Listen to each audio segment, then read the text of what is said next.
The date was February 2nd, 2006. I was flipping through the TV channels. Being only 12 years old, there really wasn't much more for me to do. I had no video games to play whatsoever at the time, except for an old PS1. Since there was nothing on TV, I decided to play my old PS1 for a bit. Treasure Planet was the only game I had for it. I played that game like crazy when I was younger. I played for a little bit, and then I decided to just shut it off. The game bored me half to death.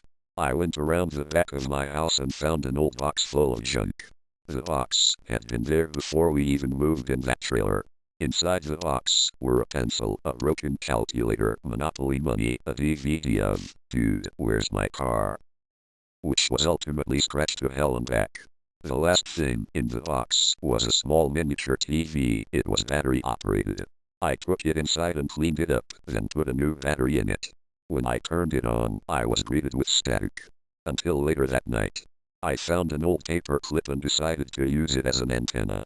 The TV started picking up all kinds of sound effects. All channels were static, except for channel 52. The TV was in full color. There was a man on the screen who appeared to be of a very tall stature. He wore a striped suit, had black short hair, and was bending over smoking a cigar. The room he was in appeared to be something like a normal everyday work office. All lights were off. There was only a single candle lit in the room. From the candle's light, I could see a door behind the man's office chair. It was chained up with a bunch of chains and had at least 3 different locks on it. The man began to speak. "Good evening. What brings you to my life?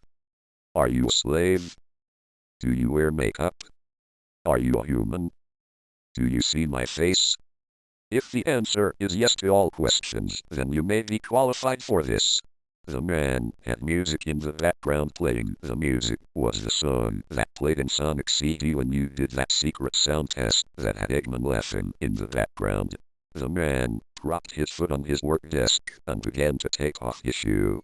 As he was pulling it off, the man was screaming in agonizing pain. The expression on his face was nothing short of horror. There was what appeared to be an earthworm-like creature that was about the size of a hose. The mouth of the thing was covering the man's entire foot. The man began to speak again. "I am Prepants Pazzi, and this is my friend Leggy Footworm. It has been a pleasure." The TV then cut off and began producing what sounded like random German gibberish. After one hell of a night, I drifted off to sleep. When I awoke the next morning, the TV was gone. No, not the TV I found in the box yesterday, my TV.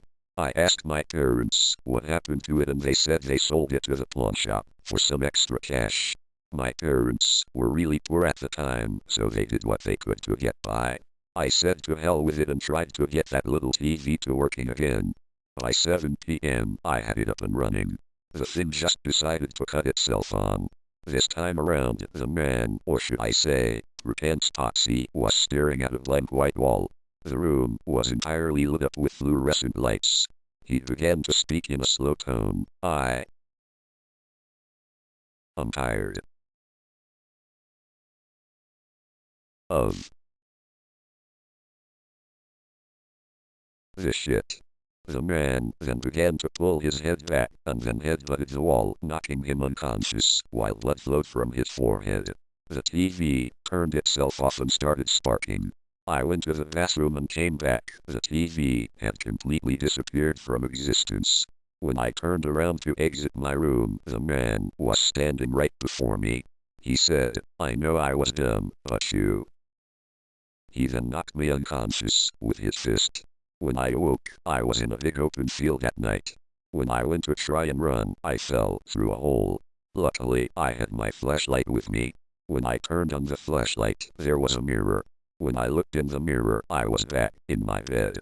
My normal TV was back, and when I turned on the TV, there was a news report about a man that had been captured by the police because he tried to kidnap a 12-year-old. The man was identified as Prepants Pazzi. It's now 2015, and he was reported to have broken out of jail.